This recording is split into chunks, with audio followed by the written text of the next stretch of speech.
Hello and welcome back to True Crime Guys podcast. I'm your host, Michael, and Andy, I'm glad to have you back. I am so comfortable in this chair. I get a nice dent in it now. It's just forming in my body like a nice pair of Birkenstocks. That's right. I was actually thinking about replacing that thing. I think it's starting to smell. It's got a nice little tan to it too. It's discoloration. What is that? A little tinge, if you will. It's a darker spot there in the middle. Why is that? Don't worry about it, Andy. That's patina. It's character. It's character. Exactly. It's like a nice skillet. It's flavor. Exactly.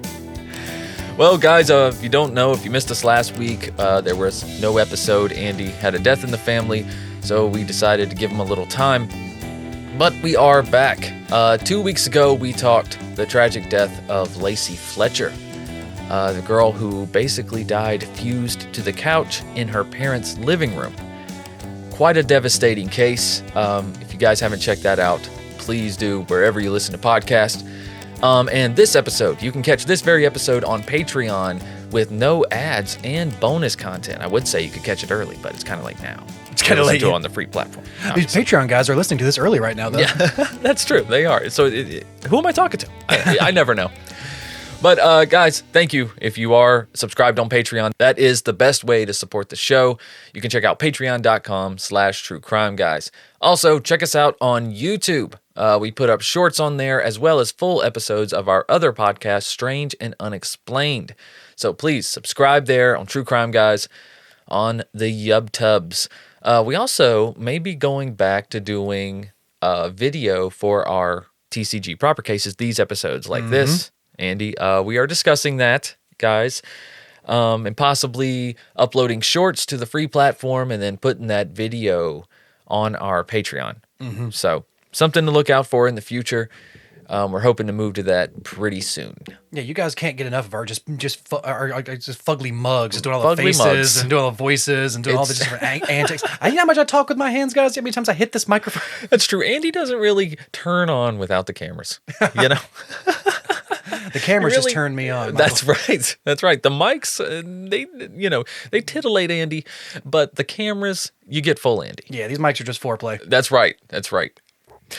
Speaking of foreplay, let's get into this case today. Okay, thank Andy? God. That's enough. That's enough of that.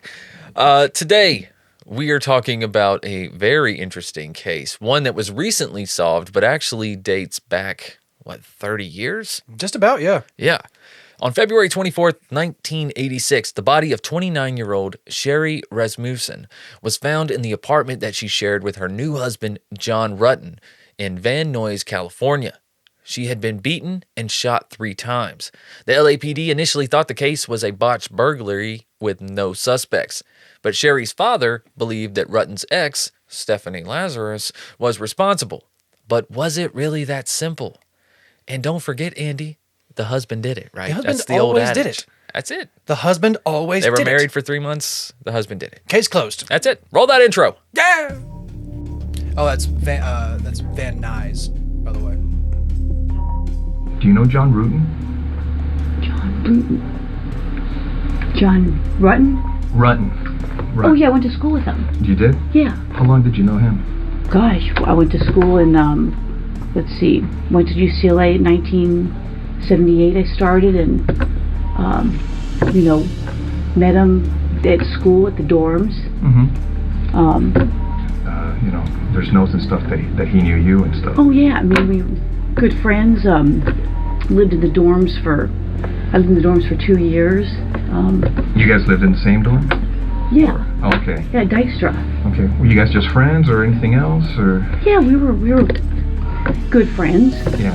Was there ever any relationship or anything that developed between you guys? Yeah, I mean, we dated,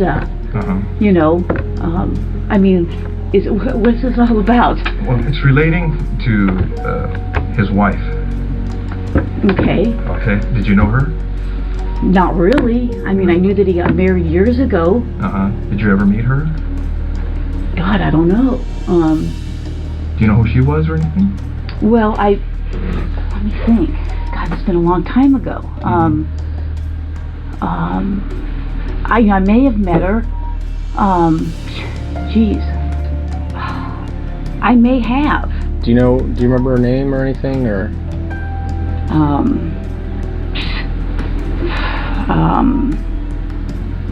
her what she did for a living or where she worked or anything about her? Well, I think I'm going to say that I think she was a nurse. Was it everything okay between you guys? I mean, there was never anything uncomfortable or anything between you and her?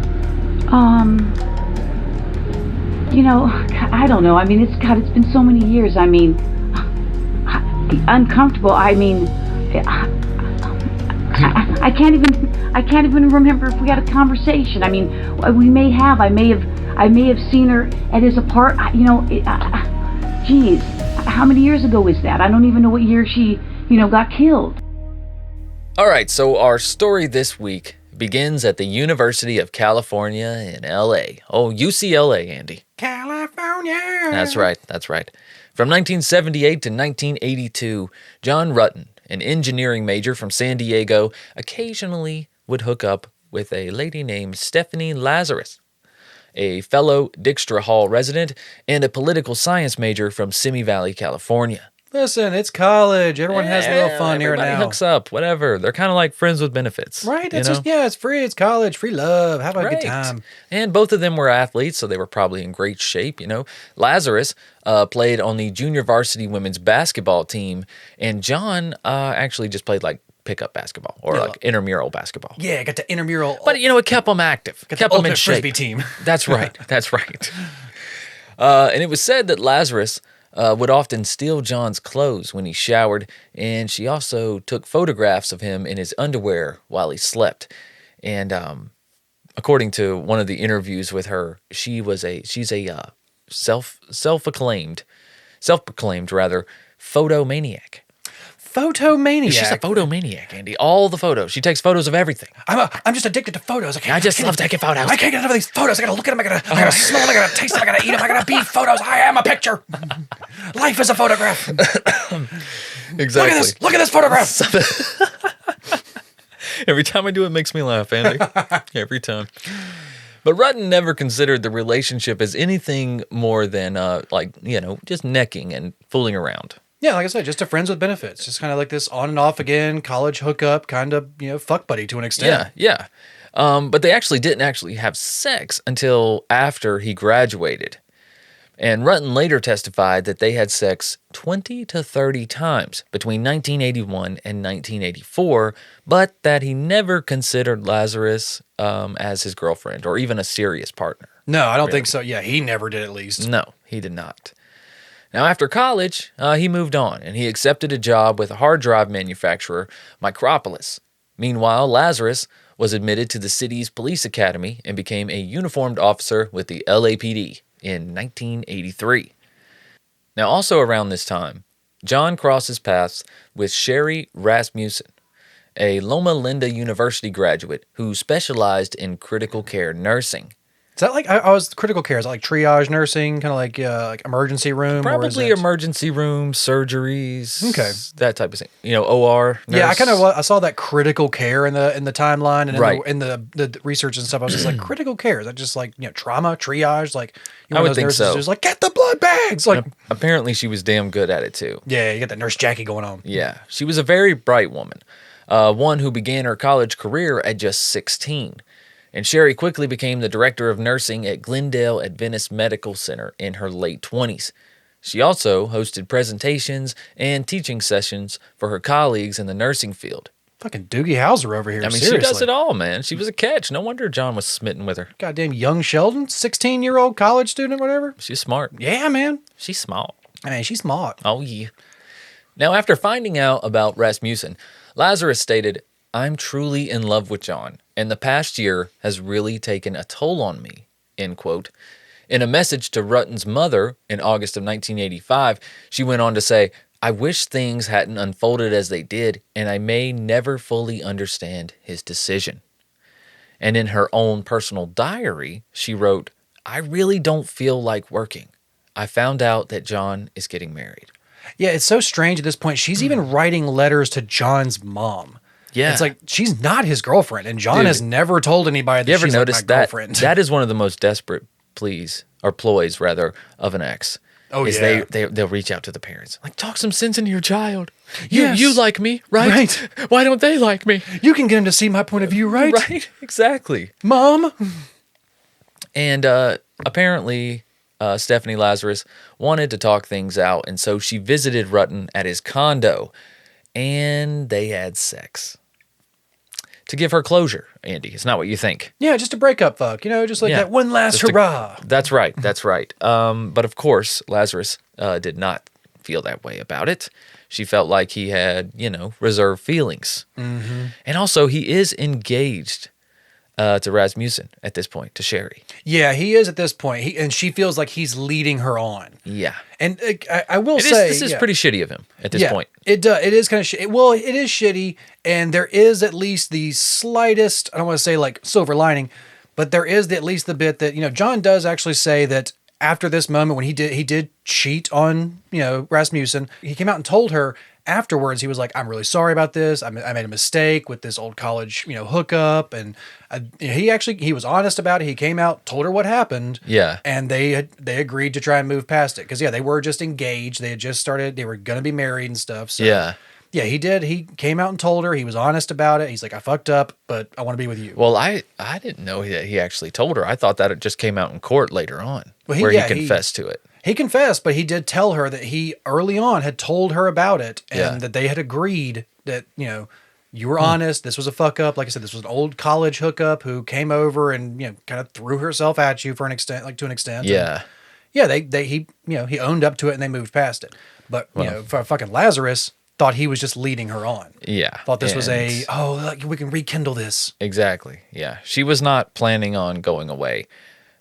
She even brought in one scenario, she brought her skis to the apartment that the couple shared together and asked John to wax them. Despite Sherri's objections, John did it anyways. And apparently she shows up in very flattering workout clothes. Oh, we got them yoga You know what I'm shorts saying? and the sports bra on. Can you wax course. my skis, John?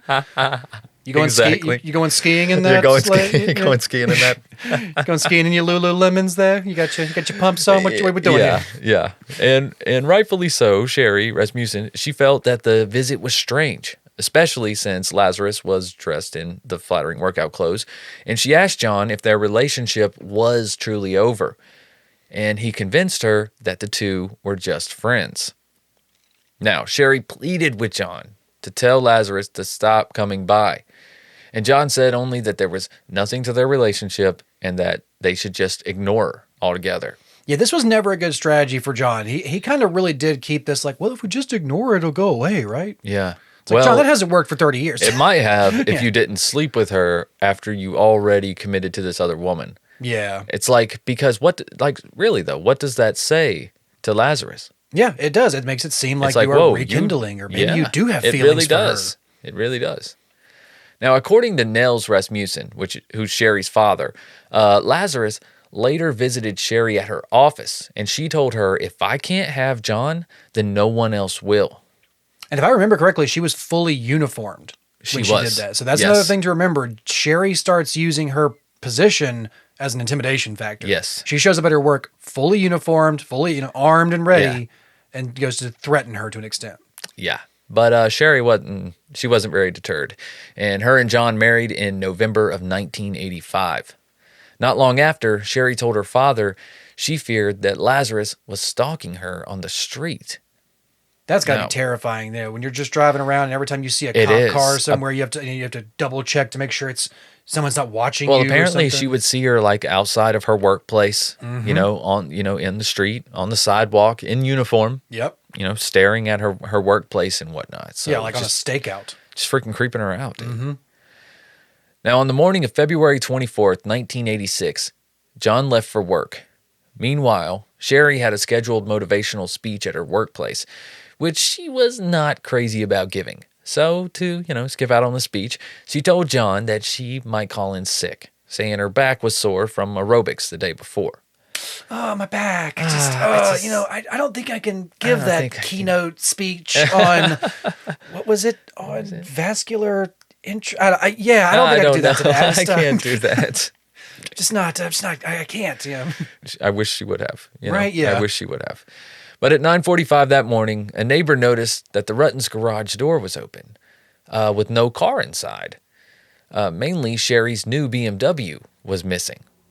So John attempted to call home with no response. He tried over and over again, and by noon, two people, whom the neighbor believed to be gardeners, handed her and her spouse a purse that they had discovered, which was later identified as Sherri's. Also, around the same time, a maid who had been cleaning a nearby house reported hearing a confrontation between two people, followed by a loud noise, like something falling. And this was approximately at 12:30 p.m. That is like one of the more like, I don't want to say gangster moments of the story, but there is like this maid who tells the police when they finally like confront her. They're like, "Did you hear anything?" She's like, "Well, I heard something. Sounded kind of like two people arguing, kind of like a domestic disturbance, kind of like, domestic issue, but you know, I wasn't going to get involved. Like, it ain't my problem." Right. They're like, I mean, I guess, but okay, I don't thanks get for your paid for information. this. Yeah, I guess, thanks, but all right. Well, I mean, So after returning home, John found their garage door was still open, and he found broken glass on the driveway. And, of course, the BMW that he had bought as an engagement gift for Sherri was missing. He also found it strange that she would have left without telling him, and also that the answering machine in the house hadn't been set, which they always did before leaving. It wasn't long before he noticed Sherri lying on the floor of the living room with 3 gunshot wounds to the head and face area. There was an evident struggle. There was a broken porcelain vase, a bloody handprint near the panic button of the burglar alarm, and an overturned credenza. It appeared the attacker had attempted to bind Sherri at some point. There were defensive wounds as well as bruising on her face, consistent with the muzzle of a gun. And apparently, the weapon had been discharged through a quilted blanket to suppress the sound at least twice, as well as a bite mark on Rasmussen's arm, which obviously prompted the collection of DNA, which really wasn't that useful at the time. I think one of the most tragic scenes, or one of the most tragic images, is that bloody handprint. It's like, if you look at the pictures, Right it's by like the alarm, yeah. It's like an inch or two from the alarms. It's like, It's just that reach up It's and right there, couldn't dude. reach it. It's such a tragic like picture, that handprint. Yeah. It's like, oh my God, that's just inches away from button. It really makes it real. It does. Mm-hmm. So, at the crime scene, after they investigated the whole scene, this is what they knew at this time, okay?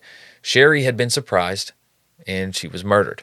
Her clothes, which were a bathrobe, a nightgown, and underwear, obviously suggested that she was not expecting anyone.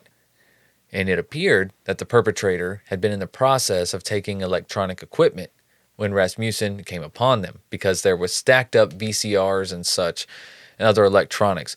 But what's weird is they were stacked up on the landing of the stairs. Mm-hmm. We'll talk more about that later. Also, jewelry had been left behind, and the BMW was, I guess, taken as a getaway, is what they assumed. Yeah.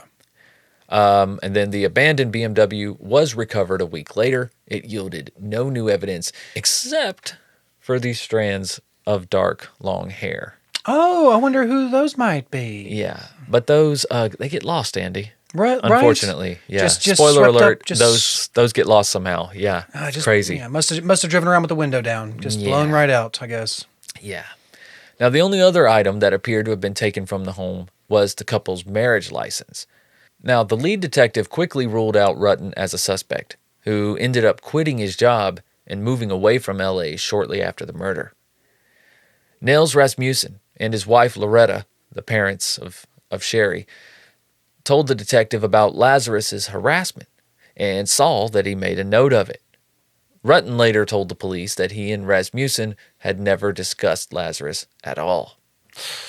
Gotta be open from the beginning there, John. Yeah, that doesn't look good, does it? No, it does not.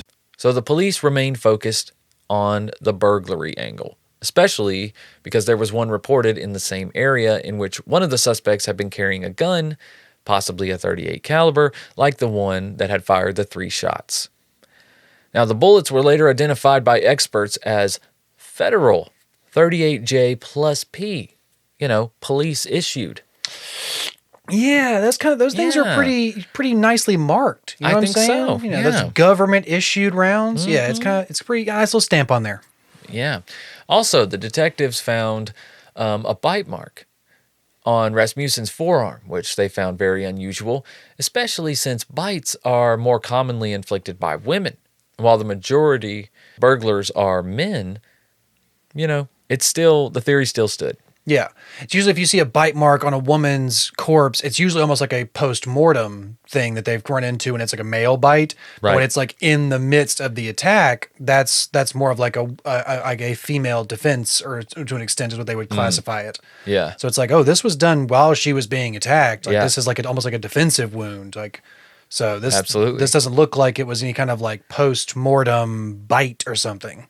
Yeah. Now, the Rasmussens said that the detectives were often unhelpful when the family called. They would often hang up on them or put them on hold for long periods of time. A year after the murder, Nels, Sherri's father, wrote to the chief of the LAPD about Lazarus being involved. Detectives told him that he, quote, watched too much television. Oh, that's always great to hear. Yeah. When a cop tells you, that shit only happens on TV. Yeah, man. They don't base that shit on anything. No one's ever, that's never actually been a case before. That's never how Law and Order found any other shit. No. Yeah, or Criminal Minds. Nels was denied again in 1993 when he offered to pay for DNA testing on the evidence from the murder. Now that the technology was available, he was told that the police had to have a suspect in order to do any DNA testing. We don't even have a suspect, Mr. Rasmussen. I'm sorry. Why would we test anything? What would we test it against? Yeah, we don't have anybody. Meanwhile, Lazarus just continued working for the LAPD. She also started her own private investigation firm, Unique Investigations. She's killing it out here. Got that little small business loan. That's right. And in 1993, after a few stints in the DARE department and internal affairs, she was promoted to detective. Yeah, I remember the DARE organization. That's Yeah, the you most. remember that? That's the best thing that the police department ever did. Yeah. it worked like a charm. It did. I believe it. Man, that was like the war on crime right there. That was the pinnacle of it. We dare you to say no to drugs. It's like, nah. They dared me to say yes. So. They did. Peer pressure. Yeah, yeah. I don't know what to tell you. But anyways, 3 years later, Lazarus married a fellow officer and adopted a daughter and moved back to Simi Valley, where she was from. She eventually became an instructor at the police academy. Now, Ruetten eventually remarried as well and basically decided to move on with his life. In the late 1990s, the LAPD formed a new unit that looked through the forensic evidence collected from cold case files to determine whether any had the potential for new leads, especially through DNA testing. Now, obviously, there were many things about the Rasmussen case that fit this bill, right? However, it wasn't until 2004 that they were actually able to analyze it. It didn't help that some of the evidence from the Rasmussen case, including some that might have contained the suspect's DNA, was missing, because it having been checked out in 1993 by some detective who apparently had no memory of the evidence. I can't find this detective's name anywhere. I guess it's really not that important. But they found this detective, right? And questioned them. And they said, I have no memory of checking that evidence out. Oh, yeah, it's that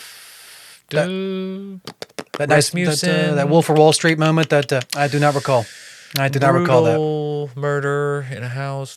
I do not recall. Don't remember. Do not recall. Nope. Do not recall. I do love how they kind of explain that. They're like, well, the evidence is supposed to be in this one thing, and then it's supposed to be checked out and put into like a cooler and an envelope. And apparently the evidence was checked out and it never made it to the cooler. Yep. So, just happens sometimes. It happens. Like that's how the police were like literally telling her like Rasmussen's father, like, sometimes you got to take it out of one box and, check it in. And, it's that other cooler is like 5-10 steps away. Yeah, Like it's you forget what you you're just doing. forget with it. sometimes. You set it down. You have a sip of coffee. Yeah. Next thing you know, it's in the paper shredder. You get a call. The day goes by, man. Yeah. Boom. Cut to cars in the I lake. tripped. It fell. I don't know. Sorry, me and my girlfriend just watched Wanderlust, and I just had to boom. Cut to cars in the lake. Yeah, you just had to make that reference. No, cut to. How did we get from A to B? I don't know, man. don't know. I had the paper. I checked it out. Boom. Cut to. Evidence is all gone, man. Anyways, several years later, after looking at the evidence again and discovering that the biter and likely perpetrator was female, and coming across a report of a third-party female who had allegedly harassed the victim at her job and home before the murder, the detectives asked their superior if this woman had been investigated.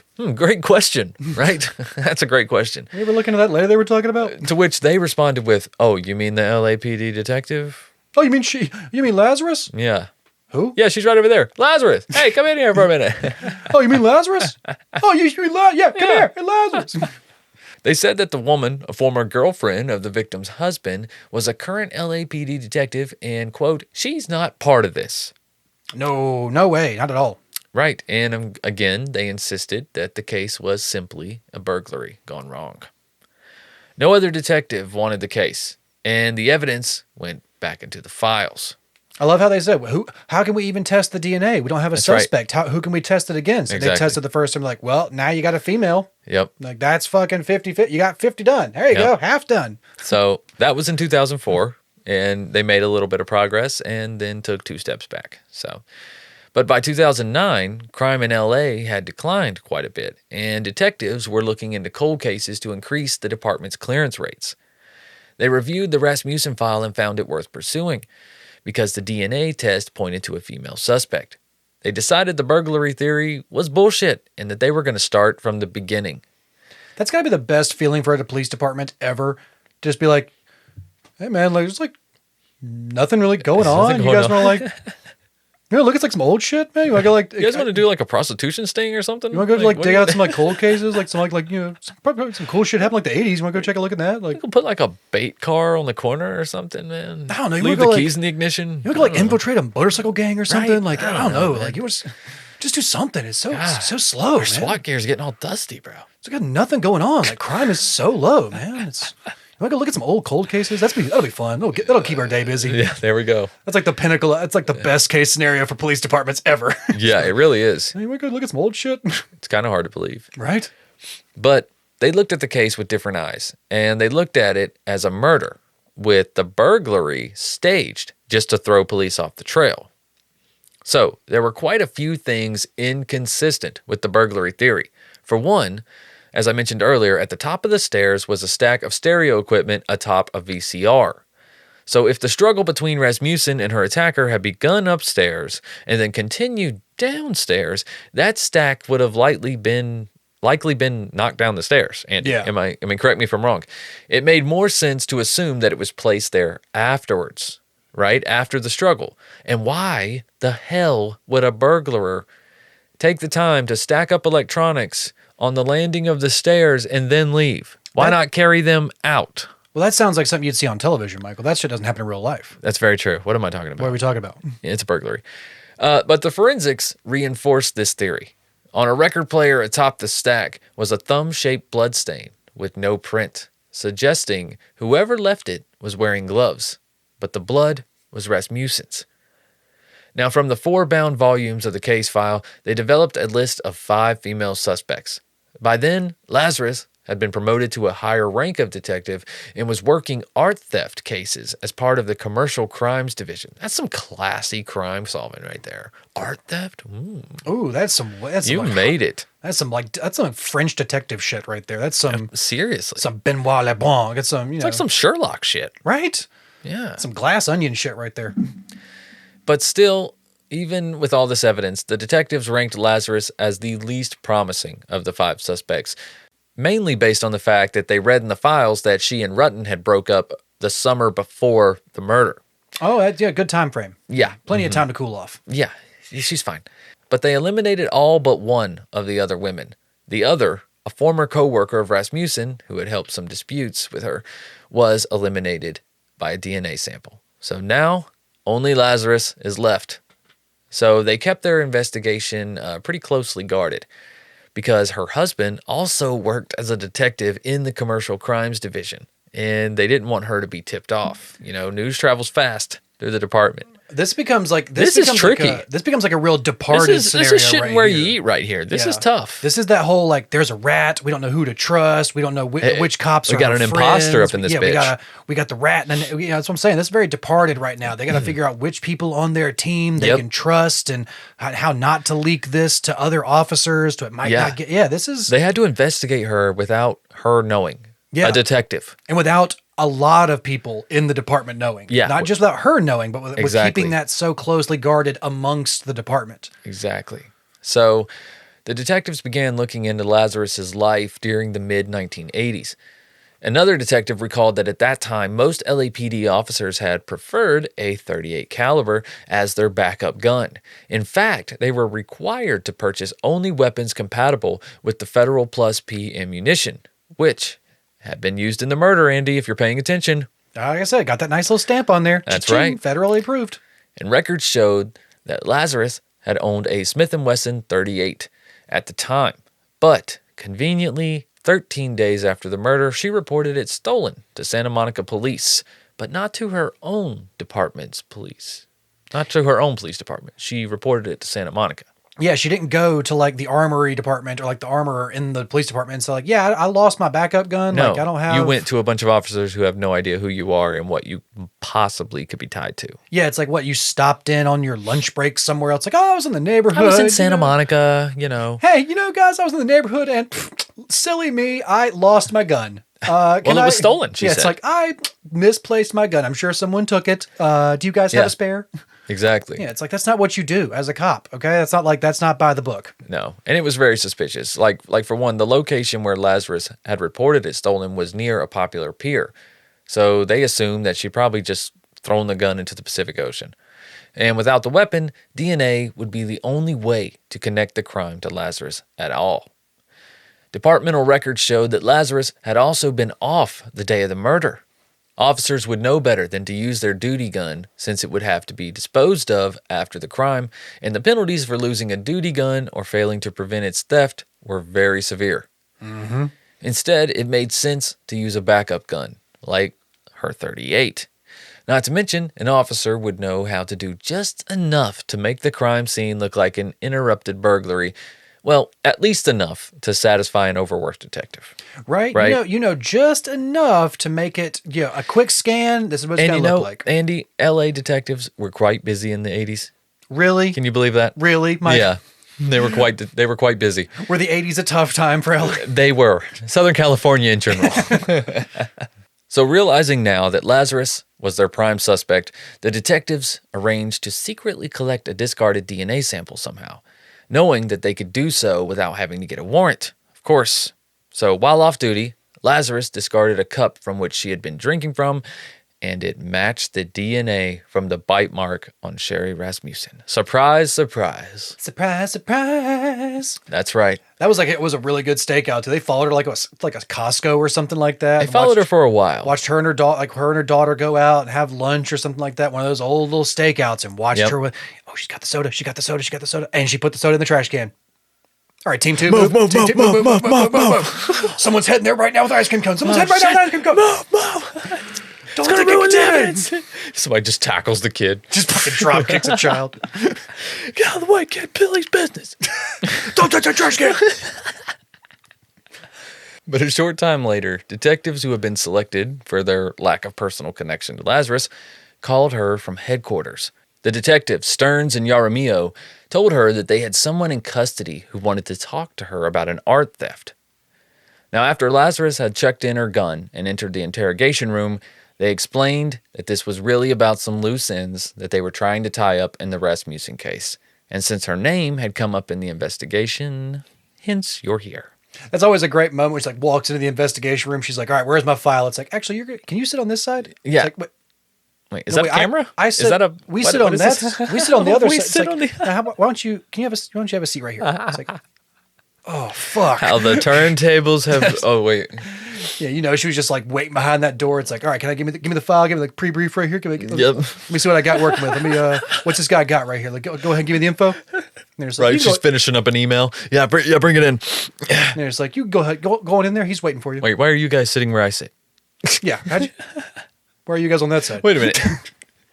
Wait. How'd these handcuffs get on me? But yeah, they pulled a fast one on her. They claimed that they wanted a private setting because Lazarus had long been married to someone else, and they did not want her private life to become, the subject of office gossip. Oh, no. And they of also course didn't not. want her detective husband knowing about this either. Yeah.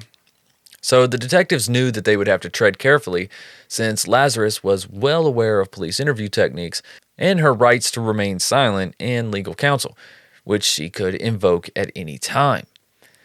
Now, they rambled and strayed from the subject at times, sometimes discussing unrelated police business, blah, blah, blah, making her feel comfortable, but eventually kept coming back to Rasmussen. Initially, Lazarus claimed to recall very little, but gradually revealed more and more knowledge, including her visits to the Ruetten condo and a specific encounter at Rasmussen's office, until she accused her colleagues of considering her a suspect. Now she's upset. Wait, She's are upset. you guys pointing fingers at me? Wait a minute. She's like, wait a tick. What are all these questions for? What are you guys, Seriously. what are I you don't guys know. pointing at me? This was 2 decades ago. What's the big deal? Yeah, right? Why are you guys asking me all these questions? But the detectives mentioned that it was possible, just possible, that they had a DNA evidence from the crime scene and requested DNA samples from Lazarus. Lazarus declined and thereafter left the room. But when she walked into the hallway, she realized that it really wasn't a request. Yeah, it wasn't. She was under arrest. This was just a double take. We already have it. We just wanted to see if you would give it willingly. We actually already had it. That's fine. Yeah. Anyways, turn around. Yeah, Put your hands turn behind your around. back. Now you do have the right to remain silent. Yeah. If you Be a good idea. It was so awkward, man. That transition. I watched the entire interrogation video. It's like an hour and 12 minutes. It's on YouTube. And it is so awkward the way she's just appalled at the end of the interrogation, right? And she walks out, and then you kind of hear them kind of talking, whispering in the hallway and blah, blah, blah. And then you kind of hear the click. And then then they just lead her back in, and she sits down, but this time she has handcuffs on. so defeated. Yeah. She's like, Oh, fuck. oh, no, she's still like... she still can't believe this is happening. Oh, my God. You still got the wrong woman. You Yeah. still got the wrong woman, Andy. But anyways, they searched her car, they searched her home, and in her house, they found her journal from the mid-1980s with numerous mentions of her love for Ruetten and her anger over his engagement to Rasmussen. But it had no mention of her gun having been stolen. Right? That's not Odd. something you want to write down. Yeah, you should probably write that down. Her search history showed that she had searched John Rutten's name on several occasions during the late 1990s as well. It's kind of creepy. Many LAPD officers were shocked that Lazarus might have murdered someone, and fellow detectives recalled her as vivacious and supportive, although some said her behavior when she was angry, it led some to refer to her as Lazarus behind her back. That is a harsh, but definitely stuck. Like it's a sticking nickname. Just Google some pictures of Stephanie Lazarus, and you tell me if she ain't a Lazarus. That is a high She's a school Lazarus, nickname, bro. and it is that's one of those things. Like someone probably called her that as an adult, Yeah. and it sent her into a fucking flashback of middle school and just a bunch of kids like Lazarus. Oh, God. Stop calling me that. Like I said, that's a nickname that some middle schoolers came up with and stuck. Yeah, it's stuck, too. But after her arrest, Lazarus was allowed to retire early from the LAPD and was held in the Los Angeles County Jail. Because, I guess to pay for her legal bills, you know, they allowed her to retire early. And she'd been an officer for 20-something years, man. She was, I think, 26 years at the time of her interrogation. She was an officer. Yeah, it's like they were allowing her to retire so that she could get her pension to pay for. It's like, what? No, hold on, wait a minute. Yeah, they did. And Judge Robert J. Perry surprised both sides when he set the amount at $10 million in cash. The bail was at $10 million, well above what the defense had suggested and more than twice what the prosecutors had proposed. They were just like, oh shit, look what he, oh shit, Yeah. oh, you ain't paying shit. Yeah, oh, he's damn. not fucking around. The case against Lazarus was very strong, he said, and she might well flee the country, or she could obtain weapons through her husband, Or through who any was of also other a detective, connections. or any of her other connections. She's 26 years in the police force. Yes, she's got- got a lot of connections in police And departments I'm now. sure she's got quite a few favors to call in. Yeah, how many officers did she train in those academies? How many fucking people did she go assist on case? Yeah, she's got favors to call in. Yeah. But I don't know if they wanted anything to do with her at the time because the case attracted a lot of media attention. Many of its elements, a love triangle with a woman scorned, a cold case unsolved for 20 years, and of course the accused killer being a police officer, a detective no less, seemed drawn from the plots of popular television police dramas and reality shows, as Andy talked about earlier. And the trial began in early 2012. In court, prosecutors argued that Lazarus's motive for the murder was jealousy over Rasmussen's relationship with Ruetten. In his opening argument, prosecutor Shannon Presby stated, "A bite, a bullet, a gun barrel, and a broken heart. That's the evidence that will prove to you that the defendant Stephanie Lazarus murdered Sherri Rasmussen." John testified as well. John Ruetten, becoming emotional and weeping several times, he confessed that having sex with Lazarus while he was engaged to Rasmussen was a mistake. You think, John? Yeah. It's a mistake now, Andy. He's sure of it. In March, after several days of deliberations, the jury convicted Lazarus, then 52 years old, of first-degree murder. Later that month, she was sentenced to 27 years to life in prison, and she is serving her sentence at the California Institution for Women in Corona.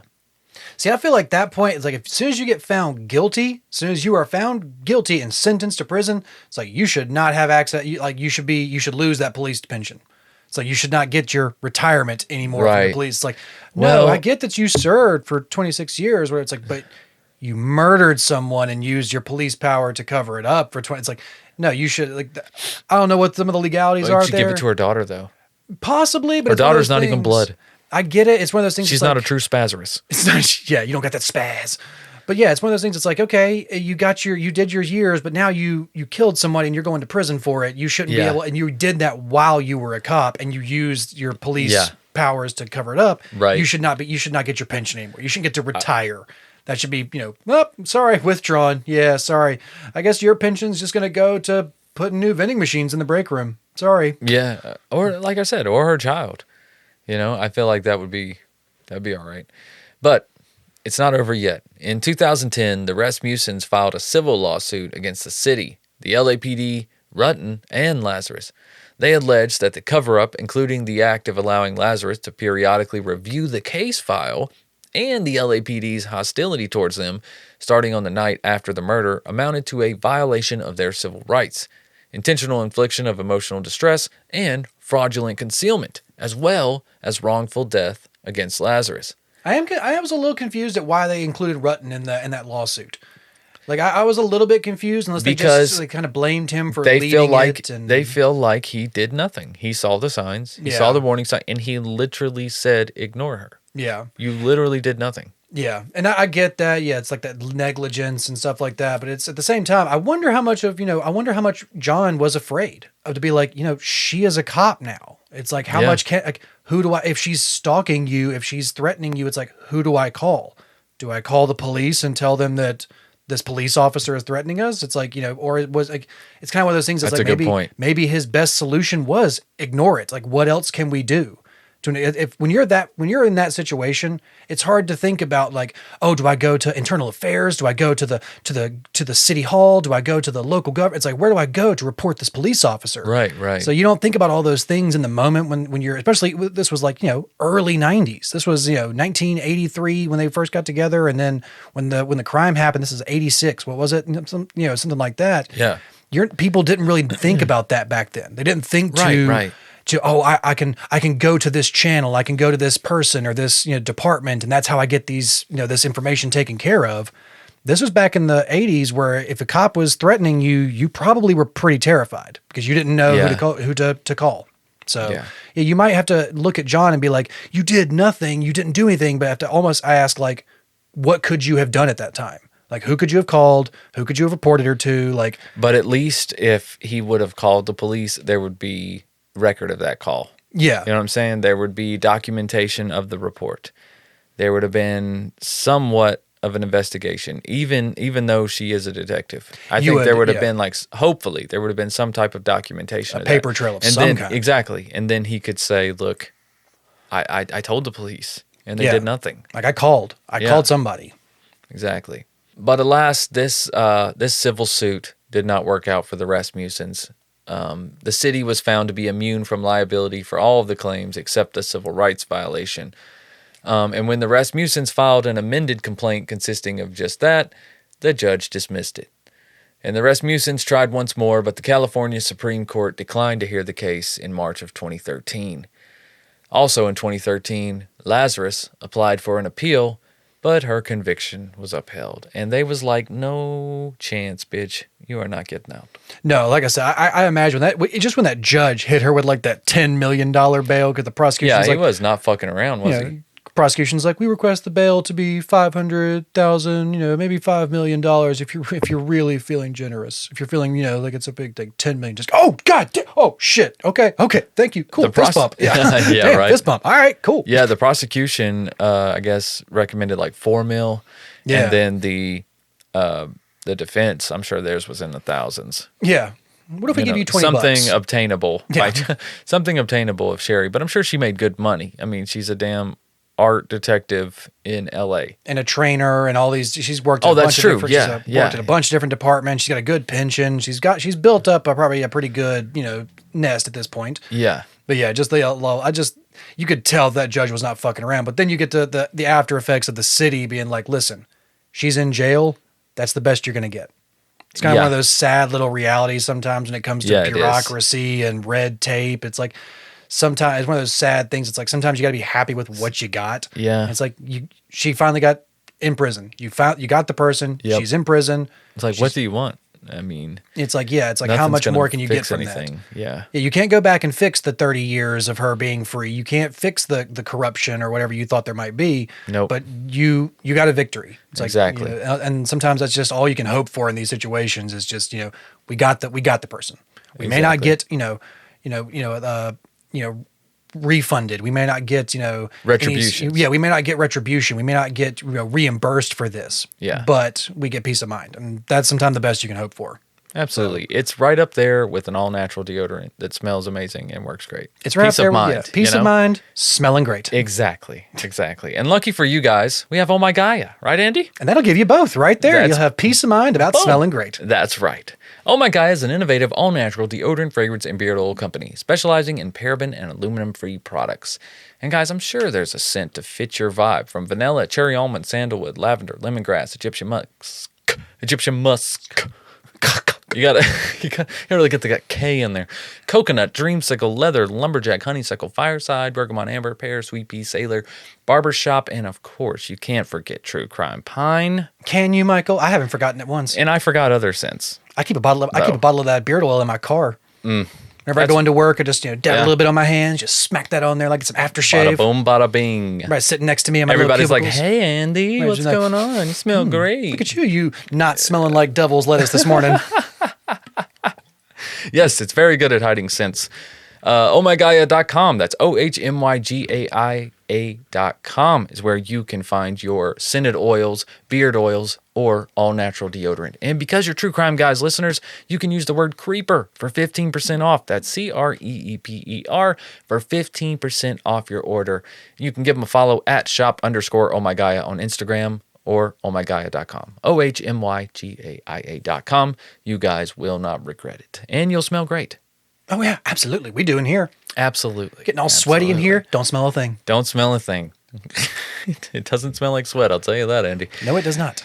But guys, we hope you enjoyed this episode. And like I said at the beginning of the show, if you would like to hear some bonus content, which is basically me and Andy shooting the shit about the case a little bit and other things before and after the show, check out Patreon, patreon.com/truecrimeguys, where you get a little extra content, you get a little early, and it never has ads. Well, except for Oh My Gaia. I mean, but Oh My Gaia is, that's a given. Yeah, it's a given. Everybody loves Oh My Gaia. Come on. Get out of here. Get out of here. But also, guys, check out our YouTube, True Crime Guys on YouTube, the official True Crime Guys channel. There is a link to the Patreon and the YouTube right below the description of this episode. Also, check out our music on Spotify. Wherever you listen, just search True Crime Guys as an artist. We got a couple albums out, a couple singles that served as intros for past episodes. All kinds of stuff, guys. So check out our merch. Links to everything right below the description of this episode, as well as Oh My Gaia. All right, guys, that's pretty much it. Andy, you got anything to add? I don't think so, Michael. All right, I think next week's Patreon.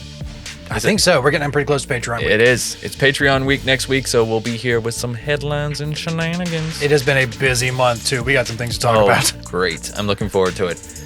All right, guys. Well, until then, just keep on creeping. Bye.